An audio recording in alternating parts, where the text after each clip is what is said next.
बिस्मिल्लाहिर्रहमानिर्रहीम, अस्सलाम वालेकुम जी। आप देख रहे हैं एनपीजी मीडिया। मैं हूं अली तारेमानी। आज एक बड़ा धमाका हुआ है। मरीम नवाज साहिबा के शोहर कैप्टन सफदर साहब ने बड़ा धमाका किया। वो धमाका क्या है? मेरे साथ मौजूद हैं सीनियर कोर्ट रिपोर्टर, नैब की बीट करते हैं जनाब शाकर अवान साहब। शाकर साहब, आज सोशल मीडिया पर कैप्टन सफदर साहब छाए हुए हैं, बड़ा धमाका किया है। क्या ऐसा हुआ कि हर तरफ कैप्टन साहब के चर्चे हैं आज? जी, आज कैप्टन साहब जब आए थे तो वो ये कह रहे थे कि मुझसे कुछ करारे से सवाल किए जाएं, मुझसे कोई ऐसे सवाल किए जाएं जो ख़बरों की जीनत बने। और इसके साथ साथ आज उन्होंने जो दरख्वास्त अदालत में दी वो भी बड़ी दरख्वास्त थी। दरख्वास्त क्या थी? ब्रिगेडियर रिटायर्ड मुसद्दक अब्बासी को उन्होंने जो है कहा है कि इनको रिकॉर्ड का यानी इन्हें बतौर विटनेस अदालत जो है वो तलब करे। और इसके साथ साथ उन्होंने दरख्वास्त के जो मतन है उसमें उन्होंने ये कहा है कि जनरल बाजवा और जनरल फैज़ की माँ पर जो है उनके ख़िलाफ़ मुकदमात बनाए गए, उन्हें गिरफ़्तार किया गया। मुसद्दक अब्बासी उसको हेड कर रहे थे और इसके साथ साथ फिर पुलिस अफसरान यानी सब लोगों को उन्होंने इस दरख्वास्त में हिस्सा बनाया है। जो पंजाब में इस टाइम एंटी करप्शन के मामला देख रहे हैं उनकी बात कर रहे हैं। ये आज से 4 साल पहले जब वो सेक्टर कमांडर थे यहाँ पर लाहौर के, तो ये उन्होंने बतौर उनके सेक्टर कमांडर जो है ये दरख्वास्त दी है कि बतौर उन्होंने सेक्टर कमांडर जो है उन्होंने ये हिदायत दी पुलिस को, उन्होंने इन्वेस्टिगेशन के लिए कहा। उनकी माँ पर जो है ये सारे मामलात हुए और उससे पीछे जो है जनरल बाजवा और जनरल फैज़ के इमाम पर ये सारा कुछ हुआ। अच्छा शाकिर भाई, हमने देखा है कि कैप्टन साहब जब भी आते हैं और बांगे तोहल वो फिर खुल्लम डुल्ला बोलते हैं और डरते भी नहीं है किसी से। तो आज उन्होंने आपसे ये खुद कहा था कि मेरे से खुले खुले सवाल पूछे, आज मैं बोलना चाहता हूँ। जी बिल्कुल, उन्होंने कहा कि सवाल जो हैं वो ऐसे किए जाएं कि मुझे भी मज़ा आए। तो उसके बाद उन्होंने ख़ुद जो है वो जब उन्होंने आगाज़ किया अपनी उन्होंने प्रेस कॉन्फ्रेंस का, तो प्रेस कॉन्फ्रेंस के शुरू में ही उन्होंने जो है वो जनरल बाजवा को, जनरल फैज़ को, मुसद्दक अब्बासी समेत अहम शख्सियात को शदीद तनकीद का निशाना बनाया। अच्छा, उन्होंने इधर तोपों का रुख बाजवा साहब की तरफ क्यों रखा हुआ था?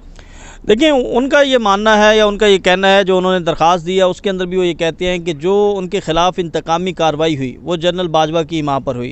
जनरल फैज़ को कहा जाता था, फिर आगे ये सारी एक ट्री बनी हुई थी। तो मैंने उनसे ये क्वेश्चन किया कि आप जनरल बाजवा को तनकीद का निशाना बना रहे हैं और दूसरी जानिब इमरान खान भी तनकीद का निशाना बना रहे हैं, तो इसका मतलब यह है कि आपका बयानिया एक ही है।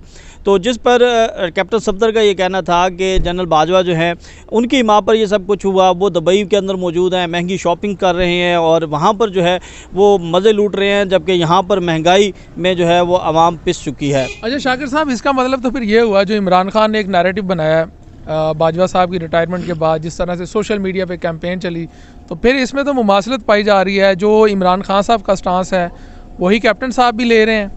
इस हवाले से क्या कहना था कैप्टन साहब का? देखें, वो तो खुद डसे हुए हैं, वो अपना गुस्सा, गमो गुस्सा जो है वो निकाल रहे हैं। वो कहते हैं इमरान खान का अपना एक एक्सपीरियंस है, मेरा अपना एक्सपीरियंस है। वो कहते हैं कि मैं भी रिटायर्ड हूँ, कमर बाजवा भी रिटायर्ड हैं और अब बराबरी की सतह पर जो है वो उनके साथ बात होगी और मैं उनको इस मुकदमे के अंदर जो है वो लेकर आऊँगा, यानी इस मुकदमे में मैं उनको शामिल करूँगा और जो मेरे साथ नाइंसाफ़ियाँ हुई, मेरे साथ ज़्यादतियाँ हुई, वो सारी जो है उनके अब मैं जो है उसका बदला भी लूँगा। और दूसरी जानिब देखें, जो स्टांस है, हमने ये भी उनसे कहा कि आपकी जो जमात है, जो आपकी जमात के सदर हैं, वज़ीर आज़म हैं इस वक्त, वो तो इस्टेब्लिशमेंट की पॉलिसी के ऊपर जो तनकीद करता है उसके ऊपर गमो गुस्से का इजहार करते हैं। अगर कोई क्वेश्चन भी करता है तो वो मना कर देते हैं कि हम इस पर बात नहीं करेंगे। और आप दूसरी जानिब जो है वो बड़ा ओपन न सिर्फ तनकीद कर रहे हैं बल्कि आप जो चैलेंज भी कर रहे हैं। तो इसमें आपकी इस पॉलिसी के हवाले से क्या कहते हैं? तो उसको थोड़ा सा उन्होंने गोल किया। फिर उनका ये कहना था कि देखें जी, मेरे साथ जो हुआ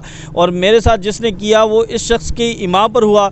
और इसके साथ साथ फिर उनका ये कहना था कि वो अब इनको अदालत के अंदर लेकर आए। अच्छा शाकिर साहब, चलते चलते आखिरी सवाल, वीडियो का टाइम ख़त्म हो रहा है। जनरल बाजवा साहब ने अपनी आखिरी स्पीच में कहा था कि मैं गुमनाम हो जाऊँगा, तो अब तो उनकी वीडियो भी आ गई। कैप्टन साहब ने इस हवाले से कोई लबकुशाई फरमाई है?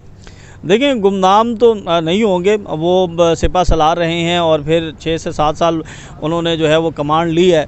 और ये वो वाहिद सिपा सलार हैं जो जिनके ऊपर जो है वो अपोजिशन ने भी तनकीद की, जिनके ऊपर हुकूमत ने भी तनकीद की, यानी दोनों तरफ से जो है वो इनकर तनकीद हुई। आज भी मुस्लिम लीग नून के रहनुमा ये कह रहे थे कि जब हम अपोजिशन में थे तो हम बाजवा की तनकीद करते थे, अब ये अपोजिशन में हैं तो ये उन पर तनकीद करते हैं। तो जनरल बाजवा जो हैं वो मैं नहीं समझता कि जब तक ये पाकिस्तान की तारीख़ है तो इसमें उनका नाम जो है वो कहीं गुमनामी में शामिल होगा। चलिए जी, बहुत शुक्रिया शाकर अवान साहब, हमें आज की समात का हवाल बता रहे थे और जो कैप्टन साहब ने धमाका किया है ये उन्होंने हमारे साथ खबर शेयर की है। आगे भी इस हवाले से जो अपडेट होगी हम आपके साथ शेयर करते रहेंगे।